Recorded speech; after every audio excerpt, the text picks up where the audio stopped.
تو میرے پیارے بھائیو، یہ امتحان کے طور پر اللہ نے ہمیں رکھا ہے۔ دنیا کے کام بھی کرو لیکن دین کا تقاضا ہے تو چھوڑو، تو پاس ہو جاؤ گے، اللہ اس میں نقصان نہیں لائے گا۔ واللہ لا تجد فقد شیء ترکت ابتغاء وجہ اللہ، ترمذی میں محدث عبد الرحمن ابن مہدی راوی ہے، وہ قسم کھاتے ہیں کہ جس چیز کو تم نے اللہ کے لیے چھوڑا اس میں نقصان نہیں پاؤ گے۔ جس نقشے کو تم نے اللہ کے لیے چھوڑا اس میں لیکن شیطان ڈراتا ہے، شیطان۔ ابھی ہمارا امتحان ہے کہ شیطان کے پیچھے چلتا ہے یا رحمان کے۔ رحمان تو کہتا ہے کہ ہر حال میں نکلو، شیطان کہتا ہے نکلو گے تو پھر سب کچھ جائے گا۔ یہ دنیا کا اللہ نے کاروبار امتحان کے لیے دیا ہے، تو کوشش کرو میرے پیارے بھائیو، اللہ کے سامنے حاضری ہے۔ اگر ہم دین کے اللہ کے حکم کے مقابلے میں دنیا کو نہیں چھوڑیں گے تو پھر وہاں معاملہ بڑا مشکل رہ جائے گا۔ مجھے تو اشعار زیادہ نہیں آتے، لیکن میرے استاد تھے بہت بڑے اللہ والے کرک کے، شہید احمد مولانا صاحب، موقوفاً علیہ، میں نے اس سے پڑھا ہے، وہ علامہ اقبال کے اشعار بہت پڑھتے تھے۔ یہ کافری نہیں، کافری سے کم بھی نہیں کہ مرد حق ہو گرفتاری حاضر و موجود۔ یہ کافری نہیں لیکن کفر سے کوئی کم بات بھی کہ مرد حق ہو، ایمان والا ہو، گرفتاری ہی حاضر و موجود۔ یہ دنیا کے نقشوں میں ایسا بندہ ہوا ہے کہ اللہ کے پاس جانا چاہتا ہے لیکن یہ چیزیں چھوڑتا نہیں ہے۔ یہ چیزیں ہمارے پیر صاحب مثال دیتے تھے، توجہ سے سنو، کہ ایک آدمی تھا جنگل میں جا رہا تھا، ایک آدمی کو دیکھا کہ لٹکا ہوا ہے کنویں میں۔ کہاں لٹکا ہوا ہے؟ اوپر درخت ہے اس میں لٹکا ہوا ہے، نیچے کنواں میں رسی میں لٹکا ہوا ہے۔ تو یہ جو آدمی آیا، اس کے ساتھ کس ظالم نے یہ ظلم کیا، یہ بیچارہ تو لٹک رہا ہے۔ ابھی نیت کی کہ اس کو نکالوں، جب ہاتھ ڈالا تو نیچے کنویں سے آواز آئی، مجھے نہ نکالو، یہ میں نے خود کیا ہے۔ یہ میں نے کیا یہ عمل میں نے خود اپنے آپ کو لٹکایا ہے۔ کیوں کیا ہے؟ اللہ مجھے مل جائے، اللہ کی تلاش میں۔ یہ عمل جو میں نے کیا ہے، اپنے آپ کو لٹکایا ہے کہ مجھے کون مل جائے۔ وہ چرواہا تھا جو اس پر آیا تھا، سیدھا سادہ آدمی۔ جنت میں سیدھا سادہ لوگ زیادہ ہوں گے، یقین کرو، یہ پکی بات ہے۔ جو زیادہ عقل پر چلتا ہے، مولانا یوسف رحمہ اللہ فرماتے ہیں، جو عقل پر چلتا ہے وہ مار کھاتا ہے۔ جو نقل پر اللہ نے فرمایا، اللہ کے نبی نے فرمایا، تو اس نے گھاس سے جلدی جلدی رسی، کچا رسی بنایا کہ جب ایسا ملتا ہے یہ تو میں بھی کر سکتا ہوں۔ وہاں رسی لٹکا دی، پہلے والے نے تو مضبوط رسی سے باندھا ہوا، اور اس نے گھاس کی رسی سے، اور چھلانگ لگائی اللہ کے تلاش میں، اللہ کی طلب میں۔ اللہ نے فرشتوں سے کہا کہ میرے طلب میں جا رہا ہے، نیچے اس کو اپنے پروں میں اٹھا دو کہ چوٹ نہ آ جائے۔ اوپر اٹھایا تو نیچے لٹکنے والے سے کہا کہ تو لٹکے رہو، ہمیں تو اللہ مل گیا۔ خدا کی قسم میرے پیارے بھائی، آج ہم نے مضبوط رسیوں سے اپنے آپ کو باندھا ہوا ہے۔ ہاں، اللہ کا دین کا تقاضا آتا ہے۔ حضرت محمد صلی اللہ علیہ وسلم جیسے شان والے نبی کے زخموں پر پٹی لگانے کا وقت ہے، اور مسلمان کہتا ہے کہ مجھے وقت نہیں۔ سب سے زیادہ رکاوٹ، اور یہ کیوں بنا ہے کہ ہمارے دل میں ہے کہ زندگی مال سے بنتی ہے اور مال خراب ہو جائے گا، اور عبد الوہاب صاحب کی قبر کو اللہ نور سے بھر دے۔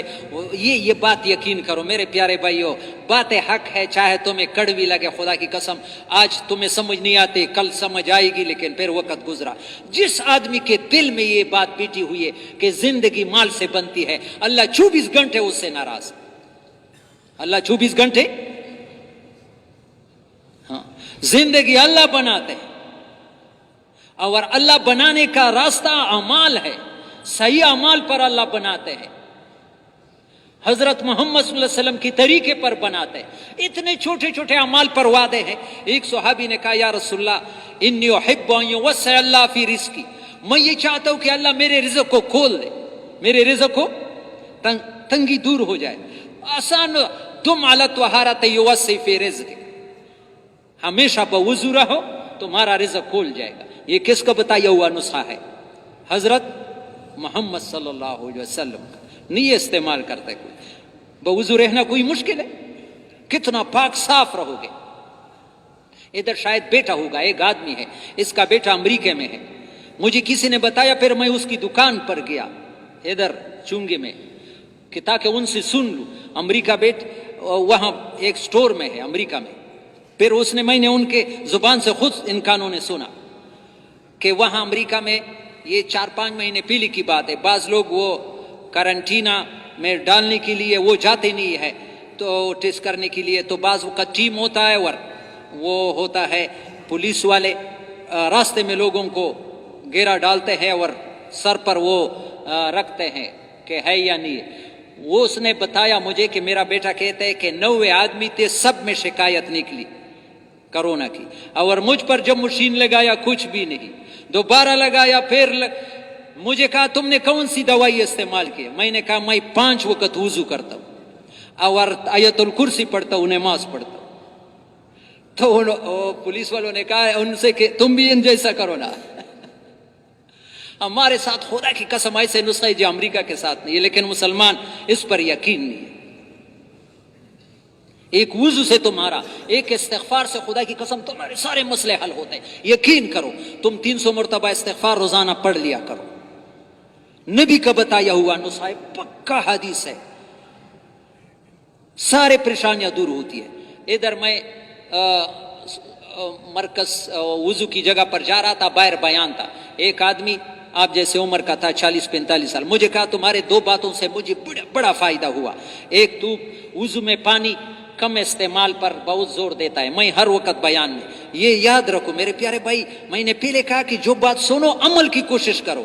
سنا اور عمل نہیں کرتا یہ تو یہودیوں کا راستہ ہے. علم آ گیا لیکن پھر بھی پرواہی جتتا ہے. آج تو نیت کرو. وہ کہتا ہے میں وضو پر 2 لوٹے استعمال کرتا, ابھی مشق شروع کی, آدھے لوٹے پر وضو بناتا ہوں. خدا کی قسم میں نے اپنے نماز میں زبردست نورانیت پائی. کس کس کی نیت ہے کہ انشاءاللہ پانی کم استعمال کریں, مشق شروع کرو. تم دیکھو اپنے نماز میں. دوسرے نوجوان نے مجھے کہا کہ مجھے وہ وسوسے زیادہ آتے تھے, جب پانی کا استعمال کیے گے میرے سارے وسوسے ختم ہو گئے. یہ نسخے ہے. دوسری چیز بتائی کہ جب سے میں نے 313 مرتبہ استغفار شروع کیا, میرا کوئی کام اٹکتا نہیں, کوئی کام. یہ تجربات تو دوسری بات ہے, اصل بات تو حضرت محمد صلی اللہ علیہ وسلم کی کہ اس نے بتایا ہے کہ اللہ ہر تنگی سے نکالے. تم پابندی سے کرو تو صحیح, اپنے گناہوں کو یاد کر کے استغفار کرو, بیٹھ کر کرو, 20 منٹ لگتے ہیں. بہتر استغفار استغفر اللہ الذی لا الہ الا هو الحی القیوم واتوب الیہ.